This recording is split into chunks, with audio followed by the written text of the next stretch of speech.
안녕하세요. 현실주의자입니다. 주말이 다 끝났죠? 이제 월요일입니다, 여러분. 한 주도 행복하게 보내시길 바랍니다. 꼭 조심해야 될 포인트를 한번 짚어보려고 합니다. 그 다음에 주목할 만한 뉴스들이 몇 개 있어서 짚어보고 넘어가겠습니다. 뭐부터 볼까요? 이슈부터 보시죠.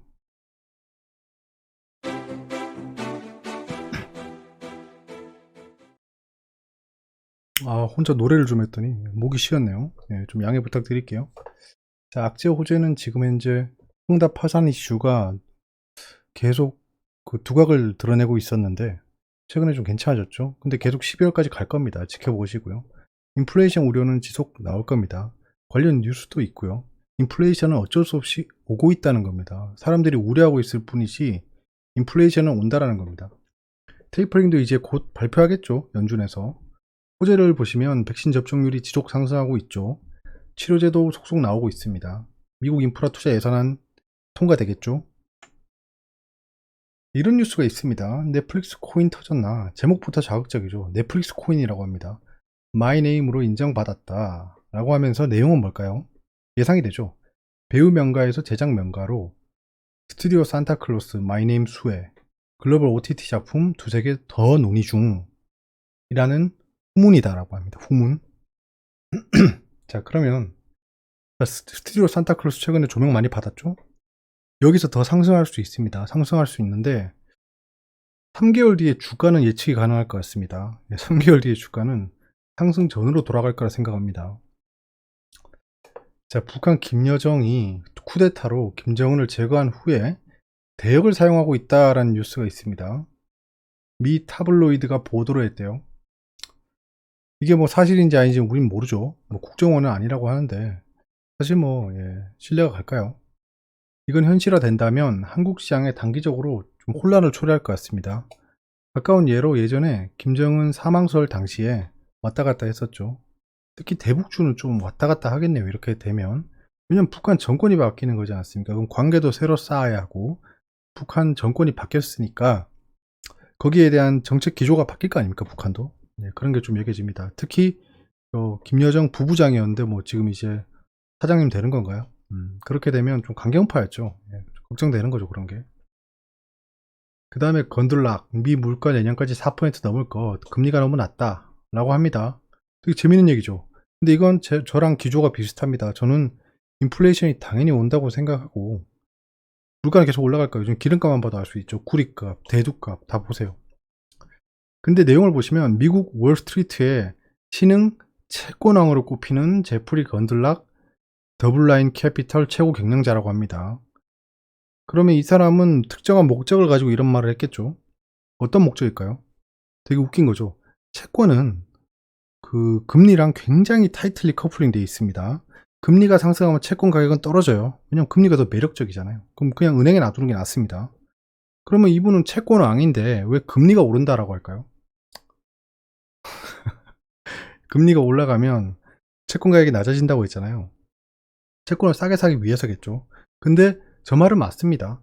물가가 지속적으로 상승되면 페드는 예전부터 금리로 컨트롤했습니다. 인플레이션 파이터라고 하잖아요, 페드가. 근데 새로운 정책을 추진하고 있죠. AIT라고 합니다. Average Inflation Target이죠. 평균 인플레이션 수치가 2%일 때까지는 인내하겠다라고 했습니다. 한동안 물가가 상승해도 금리를 막 상승시키는 일은 없을 거예요, 일단. 그러니까 지금 현재 싸게 채권을 사고 싶다라는 생각이 좀 보입니다. 그리고 전국민 백신 접종 완료율이 70%쯤 됐습니다. 이거는 우리가 계속 예상했던 거죠. 위드 코로나가 가속화될 겁니다. 이제 언제 그랬냐는 듯이 영화관이 바글바글 할 거고 해외로 여행을 갈 거고 숙박을 많이 할 겁니다. 관련 섹터가 이제 올라가겠죠. 우린 이거를 추운 겨울을 기다렸지 않습니까? 여행 숙박의 소식 관련 포트를 제가 확대했었죠. 완료했습니다. 이제 지켜볼 거예요. 그냥 현재 코스피 상황을 보겠습니다. 조심해야 될 점이 뭐냐 하면 요 아일랜드 갭입니다. 이 잘 안 보이네, 이렇게 되니까 색깔이. 여기 아일랜드 갭을 조심해야 된다라는 겁니다. 지금 현재 밑에 아일랜드 갭이 있고 위에 아일랜드 갭이 있습니다. 밑에 아일랜드 갭을 훼손하면 안 되겠죠. 이게 어느 정도 침범하는 것까지는 용인할 수 있습니다. 뭐 갑자기 글로벌 악재가 조금이라도 도드라치면 요 아일랜드 갭을 훼손할 수 있겠죠. 근데 이걸 돌파하고 내려가면 곤란하다는 겁니다. 그럼 쭉 내려간 다음에 갭 하락할 거예요. 갭 하락을 하면 진짜 폭발적으로 하락할 겁니다. 그러면 2700까지 가는 거죠. 조심해야 된다는 겁니다. 그래서 아일랜드 갭을 지켜봐야 된다. 위에 있는 아일랜드 갭도 지켜봐야 됩니다. 여기 있는 아일랜드 갭도 지금 물량을 소화하고 있잖아요. 그럼 여기서 이틀 정도 횡보하다가 상승으로 돌아설 수 있습니다. 그런 걸 기대하고 있는 거죠. 그러면 결국에는 옐로우로 할까요? 자, 지금 이렇게 떨어졌잖아요. 올랐잖아요. 그 다음에 이렇게 되는 겁니다. 자, 리버스 헤드 앤 숄더가 되는 거죠. 보시면 알겠지만 리버스 헤드 앤 숄더가 완성됩니다.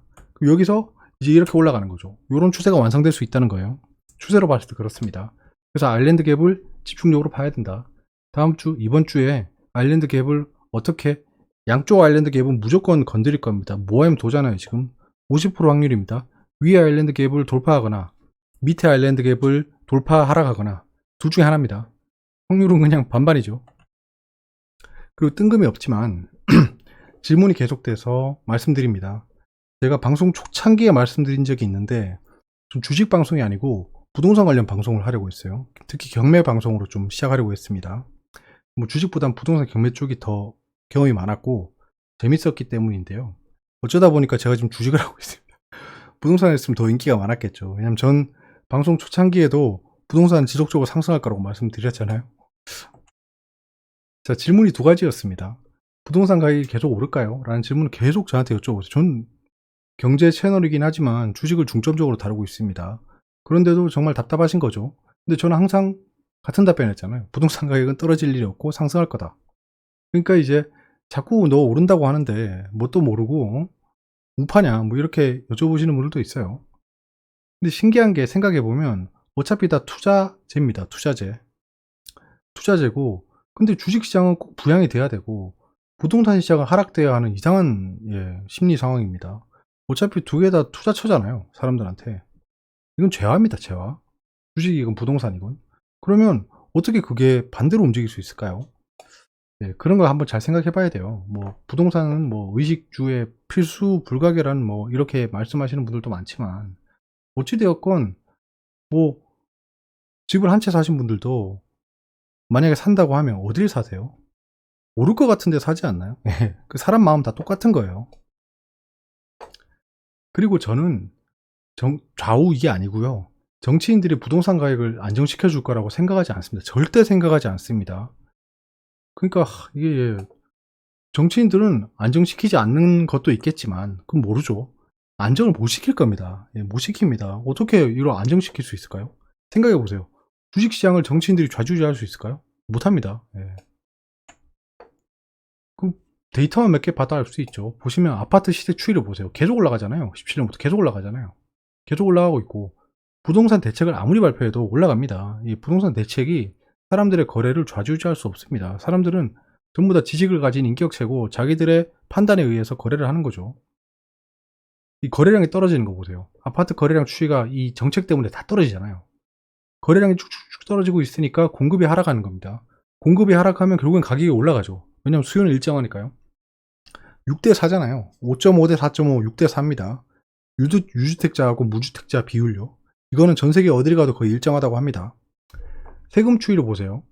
부동산 거래 증가로 양도소득세가 전년보다 5조 9천억 원 더 걸쳤다.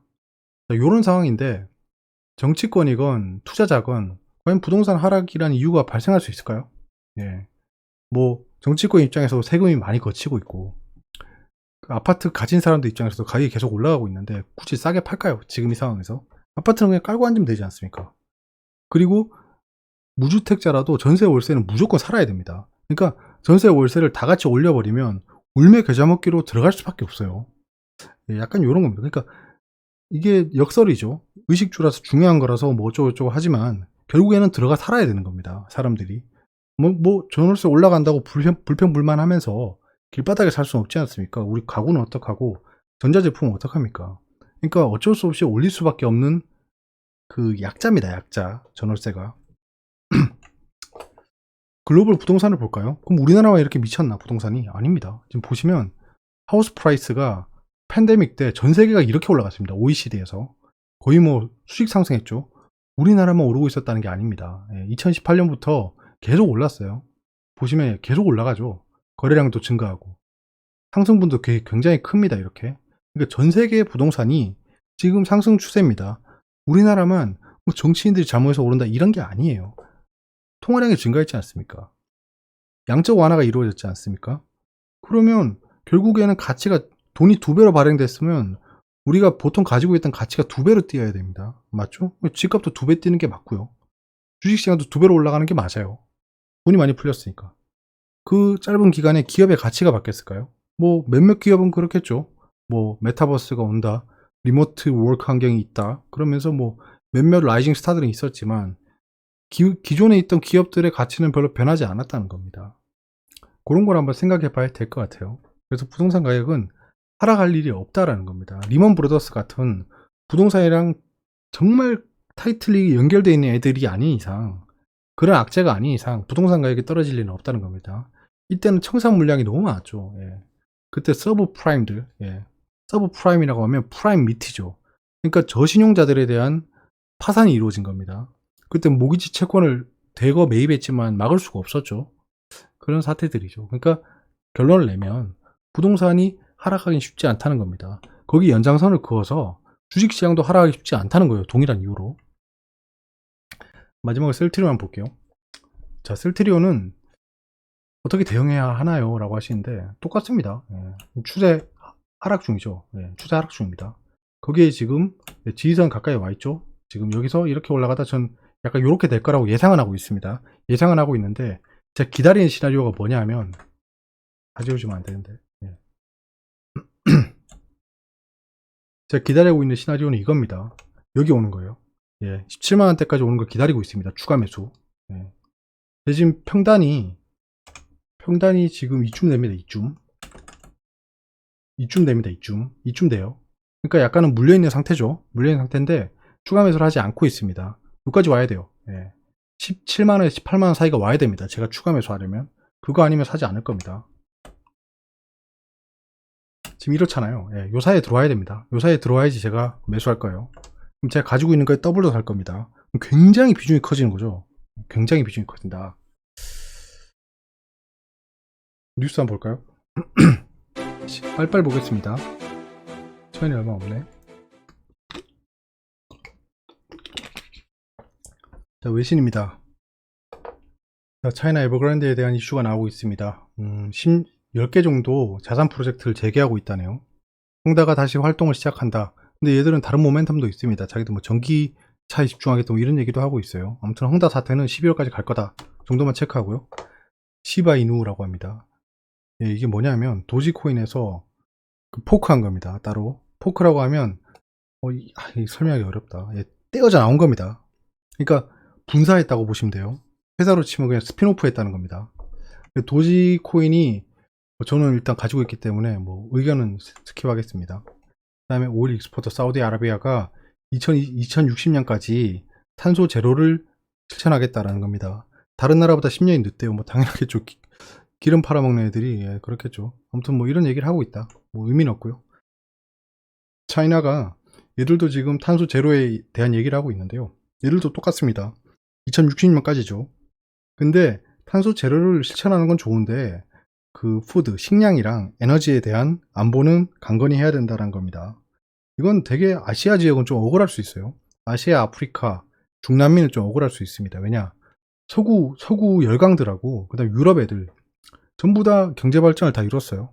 그러니까 이제 배 두드리면서 탄소 제로 이런 얘기하고 있는 거잖아요. 이제 중국은 어떻게든 글로벌 넘버원이 되기 위해서 용을 쓰고 막 석탄을 떼고 이러고 있는데 갑자기 이제 다 큰 애들이 자기들 먹을 거 다 먹고 이제 선진국 이룰 거 다 이뤄놓고 와서 탄소 제로 해야 돼.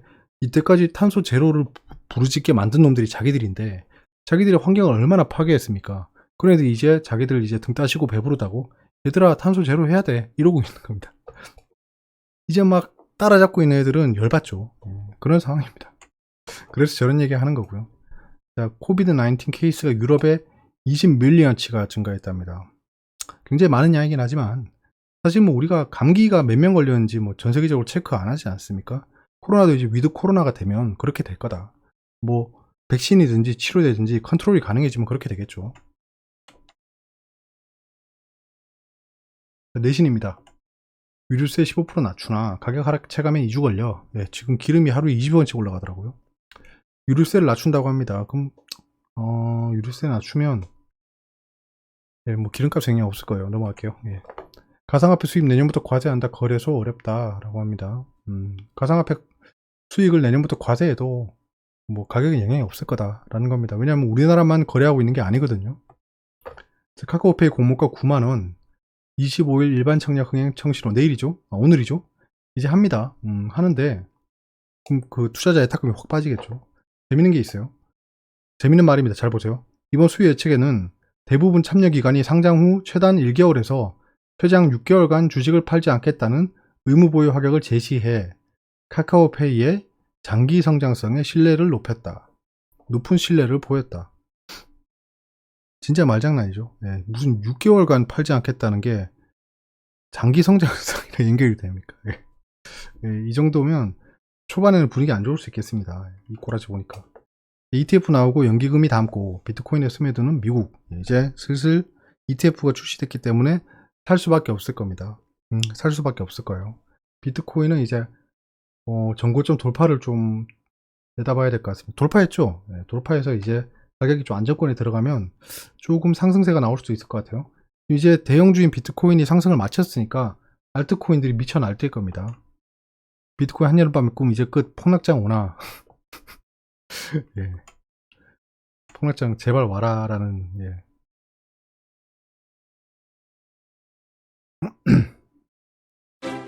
목이 굉장히 안 좋네요.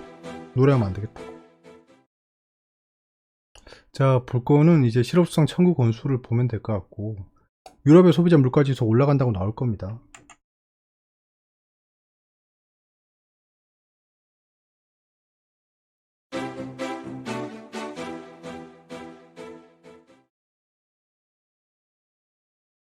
자, 보시면 예, 전반적으로 이거 스탑에서 보시고요. 움직임 다 체크하지 않을게요.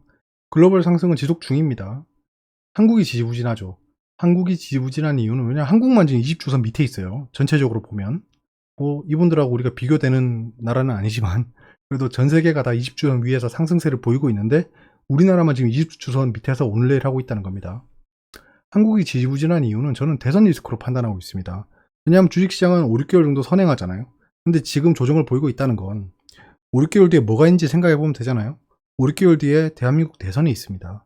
그러면 어떤 후보가 당선되느냐에 따라서 방향이 결정될 수 있다고 판단하는 거예요. 글로벌 이퀴티들이.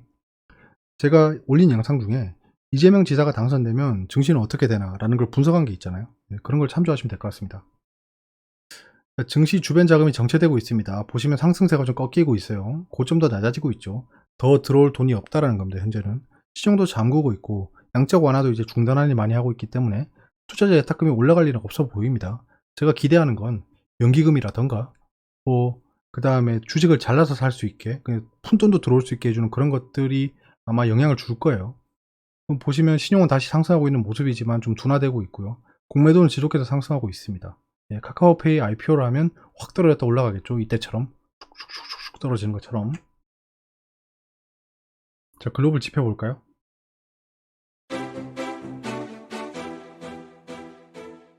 만드는데 오래 걸리는데.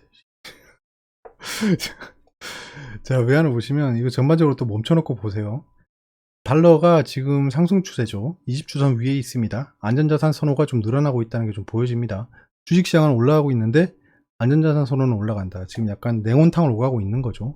위안이 하락했습니다. 헝다에 대한 이슈가 줄어들었다는 게 보여집니다. BDI 하락한 건 좀 지켜봐야 될 것 같고요. 금도 지금 상승세를 타고 있지만 아직 20주선 밑입니다. 그러니까 강하지 않아요. 비트코인은 전고점 돌파했죠. 여기서 횡보하면 다시 상승할 수 있습니다. 제조업은 바뀐 게 없고요. 통화량 증가는 지속되고 있죠. 테이퍼링 이후까지는 통화량은 계속 상승할 것으로 보여집니다. 연준 자산 매입이 지속되고 있습니다. 테이퍼링 이후에도 매입은 지속될 거예요. 특히 뭐 모기지 채권 위주로 매입이 지속될 건데 속도는 좀 하락될 거예요. 약간 이런 식이죠. 쭉 이렇게 되는 것처럼. 자, 궁금한 게 있으면 댓글로 편하게 말씀해 주십시오.